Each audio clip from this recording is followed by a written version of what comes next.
हिंदी सक्तीच्या मुद्द्यावर शालेय शिक्षण मंत्री दादा भुसे मनसे अध्यक्ष राज ठाकरेंची घेणार भेट. हिंदी सक्तीला मनसेचा विरोध. हिंदी सक्ती विरोधात ठाकरेंच्या शिवसेनेची आज बैठक. हिंदी भाषेच्या सक्तीला ठाकरेंच्या शिवसेनेचा विरोध. दिव्याला तेल तेव्हाच घातलं पाहिजे जेव्हा तो जळत असतो, पण विझल्यानंतर तेल घालून काही उपयोग नाही. भास्कर जाधवांचं व्हॉट्सअॅप स्टेटस चर्चेत.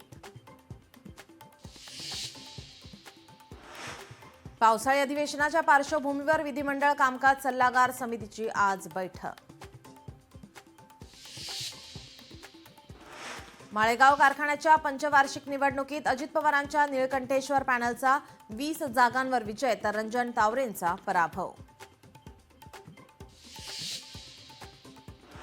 राज्याच्या इतिहासात प्रथमच पहिल्या वर्षी 10% आणि टप्प्याटप्प्याने कपात करत 5 वर्षात 26% वीज दर कमी होणार. मुख्यमंत्री देवेंद्र फडणवीस यांची घोषणा. 10वीची परीक्षा दोनदा होणार. सीबीएसई बोर्डाचा निर्णय. फेब्रुवारी आणि मे महिन्यात परीक्षा घेण्यात येणार. पहिली परीक्षा अनिवार्य तर दुसरी ऐच्छिक असणार. संत ज्ञानोबा माऊलींच्या पादुकांचं आज निरास्नान. पादुकांना दुपारी 3 वाजता निरास्नान घातलं जाणार.